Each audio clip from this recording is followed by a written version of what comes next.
Hi friends, welcome back. ഓണമൊക്കെ വരില്ലേ, നമുക്കൊരു ഓണം സ്പെഷ്യൽ റെസിപ്പി ആയാലോ. അത് തന്നെ നമ്മുടെ പിങ്ക് പാലട പായസം. പായസമല്ല, പിങ്ക് പാലട പായസം ഐസ്ക്രീം. പാലട പായസത്തിൻ്റെ ഇൻസ്റ്റൻറ്റ് മിക്സാണ് ഞാൻ ഒരു പാക്ക് എടുത്തേക്കുന്നത്. ഒരു പാക്ക് ഇൻസ്റ്റൻറ്റ് മിക്സ് 300 ഗ്രാമാണ്. അതിന് 1.5 ലിറ്റർ പാലാണ് വേണ്ടത്. ഞാനിവിടെ 750 ml പാലും അതിൻ്റെ പകുതി, അതായത് 150 ഗ്രാം മിക്സുമാണ് എടുത്തേക്കുന്നത്. അപ്പോൾ നിങ്ങൾക്ക് അങ്ങനെ വേണമെങ്കിൽ അങ്ങനെ, ഈ രീതി വേണമെങ്കിൽ ഇതുപോലെയും ചെയ്യാം. അതല്ല, നോർമലായിട്ട് നമുക്ക് പിങ്ക് പാലട പായസം ഉണ്ടാക്കി അങ്ങനെ നമുക്ക് ഈ ഐസ്ക്രീം ചെയ്യാം. പാല് നന്നായിട്ട് തിളച്ച് വന്നപ്പോൾ ഞാൻ പാലട മിക്സ് അതിലോട്ടൊഴിച്ച് നന്നായിട്ട് ഇളക്കി കൊടുത്തു. ഇനിയത്തെ ടാസ്ക് എന്ന് പറയുന്നത് ഈ പാലട വേവുന്നതാണ്. ഒരു 15-20 മിനിറ്റ് അടച്ച് വെച്ച് വേവിക്കണം. ഇപ്പോൾ ഇതിൻ്റെ മധുരം നോക്കിയപ്പോൾ എൻ്റെ പാകത്തിനത് മധുരമായിട്ടില്ല. അപ്പോൾ ഞാനൊരു 1/4 കപ്പ് പഞ്ചസാരയും കൂടെ ഇട്ട് കൊടുത്ത് നന്നായിട്ട് മിക്സ് ചെയ്തു. ഇനി അടച്ച് വെച്ച് 15-20 മിനിറ്റ് 15 മിനിറ്റ് കഴിയുമ്പോൾ നമ്മൾ നോക്കണം എന്തോന്ന്. ഓക്കെ ആയെങ്കിൽ നമുക്ക് കണ്ടിന്യൂ ചെയ്യാം. അപ്പം നമ്മൾ എത്രത്തോളം ടേസ്റ്റായിട്ട് ഈ പാലട പായസം ഉണ്ടാക്കുന്നു അത്രത്തോളം ടേസ്റ്റ് ഉണ്ടാകും നമ്മുടെ ഐസ്ക്രീമിന്. ഇപ്പം ഞാൻ നന്നായിട്ട് തിളച്ചു. 15 മിനിറ്റ് 18 മിനിറ്റ് കഴിഞ്ഞു. നമ്മുടെ പാലടയൊക്കെ വെന്തോന്ന് ഞാനൊന്ന് അടുത്ത് നോക്കിയപ്പോഴേക്കും അത്യാവശ്യം നല്ല രീതിയിൽ വെന്തിട്ടുണ്ട്. ഈ വേവ് മതി, ഈ പാകം മതി. അപ്പോൾ 20 മിനിറ്റാണ് മാക്സിമം. 20 മിനിറ്റ് വേവിച്ചാൽ അത്യാവശ്യം നല്ല രീതിയിൽ വെന്തിട്ടുണ്ടാവും. ഫ്ലെയിം ഓഫ് ചെയ്ത് ഇറക്കി വെച്ച് നമുക്ക് ചൂടാറുന്നവരെ ഒന്ന് വെയിറ്റ് ചെയ്യാം. ചൂടാകുമ്പോൾ ഇത് കുറച്ചും കൂടെ തിക്കാവും. ഇപ്പോൾ അത്യാവശ്യം നല്ല രീതിയിൽ ചൂടാറി വന്നിട്ടുണ്ട്. ഇനി നമ്മൾ ചെയ്യേണ്ടതെന്ന് പറഞ്ഞാൽ ഇത് നമ്മൾ 3 സെക്ഷനായിട്ട് മാറ്റുവാണ്. അടയില്ലാതെ കുറച്ച് പായസത്തിൻ്റെ പാല് നമ്മൾ കോരിയെടുത്ത് ഒരു പാത്രത്തിലോട്ടാക്കണം. ഏകദേശം ഒരു 1/2 കപ്പോളം വേണം. മെഷറിംഗ് കപ്പിന് 1/2 കപ്പോളം നമുക്ക് ഇത് വേണം. രണ്ടാമത്തെ സെക്ഷനിൽ നമ്മൾ കുറച്ച് പായസം മാറ്റുന്നു. എന്നിട്ട് നമ്മൾ മൂന്നാമത്തെ സെക്ഷനിൽ കുറച്ച് വെന്ത അടയുണ്ടല്ലോ, അട ഒരു ഗ്ലാസ്സിലോട്ട് എടുത്ത് നമ്മൾ മാറ്റുന്നു. അങ്ങനെ 3 സെക്ഷനാക്കി എടുത്ത്, അപ്പം അട മാത്രം, പാല് മാത്രം, പിന്നെ പായസം, അങ്ങനെയാണ് ഈ 3 സെക്ഷൻ. ഇപ്പോൾ ഞാൻ ടേസ്റ്റ് ചെയ്ത് നോക്കിയപ്പോൾ നല്ല ടേസ്റ്റ് ഉണ്ട് നമ്മുടെ പാലട പായസത്തിന്. ഞാൻ നെയ്യൊക്കെ ചേർത്തിട്ടുണ്ടായിരുന്നു കേട്ടോ, അത് വിട്ടുപോയി. ചെറിയൊരു ടീസ്പൂൺ നെയ്യ് ചേർത്തായിരുന്നു ഇറക്കുന്നതിന് തൊട്ട് മുമ്പ്. അതെനിക്ക് വീഡിയോയിൽ എടുക്കാൻ പറ്റിയില്ല. ഇനി നമ്മളിത് ഫ്രിഡ്ജിലോട്ട് വെക്കുകയാണ് 3. ഇതൊരു 1/2 മണിക്കൂർ ഇരുന്ന് നന്നായിട്ട് തണുത്ത് വരട്ടെ.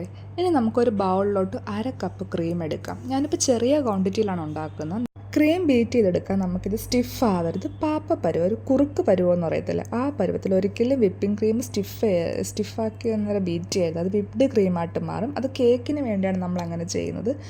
ഇപ്പോൾ ഞാൻ അതിലോട്ടൊരു 1/4 കപ്പ് കണ്ടൻസ്ഡ് മിൽക്ക് ചേർക്കുവാണ്. ഈ കണ്ടൻസ്ഡ് മിൽക്ക് ചേർത്ത് കഴിഞ്ഞൊന്ന് ബീറ്റ് ചെയ്യുമ്പോൾ ഇതിൻ്റെ പരുവം നോക്ക്. അപ്പോൾ നിങ്ങൾക്ക് മനസ്സിലാവും അതിൻ്റെ ടെക്സ്ചർ. ഈ ഒരു പരുവത്തിൽ എടുക്കണം. പലരും ഈ വിപ്പിംഗ് ക്രീമിൻ്റെ ഐസ്ക്രീം ഉണ്ടാക്കുമ്പോൾ ഇങ്ങനെ പറയുന്നത് കേട്ടിട്ടുണ്ട്, സ്റ്റിഫാക്കി എടുക്കണമെന്ന്. ഐസ്ക്രീം എന്ന് പറഞ്ഞാൽ റൂം ടെമ്പറേച്ചർ ഇരിക്കുമ്പോൾ മെൽറ്റ് ആവണം.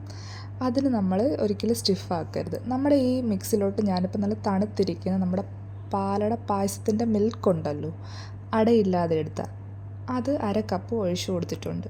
ഇപ്പം എന്താ കണ്ട, ഇങ്ങനെ ഒഴിക്കാൻ പറ്റുന്ന പരുവത്തിലാണ് എടുത്തത്. അത് ഞാനൊരു ബൗളിലോട്ട് ഒഴിച്ചു. ഒന്ന് ടാപ്പ് ചെയ്ത് കൊടുക്കുക. എന്നിട്ട് നമ്മൾ കോരി വെച്ചേക്കുന്ന അടയുണ്ടല്ലോ, ആ അടയാണെങ്കിൽ നമ്മൾ കുറച്ചെടുത്തിട്ട് കൊടുക്കുക. അതിൻ്റെ പുറത്തോട്ടൊക്കെ ഒന്ന് സ്പ്രെഡ് ചെയ്തിട്ട് ബാക്കിയുള്ള ഐസ്ക്രീമും കൂടെ വെച്ച് കൊടുത്തിട്ട് അതിൻ്റെ മുകളിലും കുറച്ച് അടയൊക്കെ ഇട്ട് കൊടുക്കുക. ഇനി നമ്മളിതൊരു ഫോയിൽ പേപ്പറോ ക്ലിംഗ് റാപ്പോ വെച്ച് അടച്ചിട്ട് ഫ്രീസറിൽ വെക്കുക. ഓവർനൈറ്റ് വെക്കുവാണ്. നമ്മൾ തണുക്കാൻ വെച്ച പായസം നന്നായിട്ട് തണുത്തിട്ടുണ്ട്. അതെടുത്ത് നമുക്കൊരു ബൗളിലോട്ട് ഒഴിക്കാം. ബൗളിലോട്ട് ഒഴിച്ചിട്ട് നമ്മൾ അമൂലിൻ്റെ ഒരു വാനില ഐസ്ക്രീം മേടിച്ചിട്ടുണ്ട്. ആ വാനില ഐസ്ക്രീം നമ്മൾ ആ പായസത്തിലോട്ട് വെച്ചു. എന്നിട്ട് അതിൻ്റെ പുറത്തോട്ടും കുറച്ച് പായസമൊക്കെ ഒഴിക്കണം. പായസം നല്ല തണുത്തിരിക്കുകയാണ്.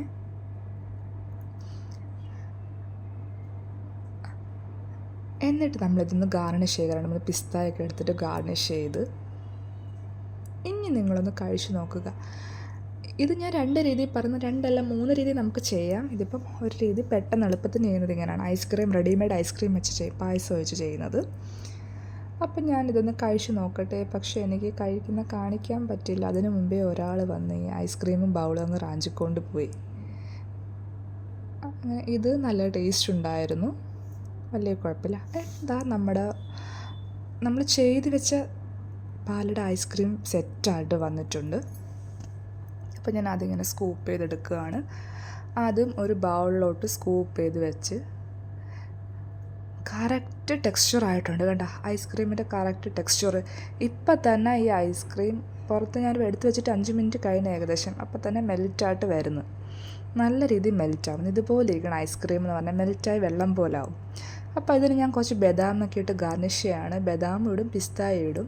ഞാനൊരു കാര്യം പറഞ്ഞുതരാം, ബദാമും ഇട്ട് പിസ്തായും ഇട്ട് ഞാൻ ഗാർണിഷ് ചെയ്ത് ഈ ഐസ്ക്രീം കഴിച്ചതിൽ പിസ്തായി വാട്ടിയത് ചവയ്ക്കുമ്പോൾ വരുന്ന ആ ഫ്ലേവറാണ് നല്ല ഫ്ലേവറായിട്ട് എനിക്ക് തോന്നിയിട്ടുള്ളത്. അപ്പോൾ നമ്മുടെ ഐസ്ക്രീം റെഡിയായി, ഞാൻ കഴിച്ച് നോക്കുവാണ്. നല്ല ടേസ്റ്റ് ഉണ്ടായിരുന്നു. ഇതാണ് നമ്മുടെ ഒറിജിനൽ പാലട ഐസ്ക്രീം.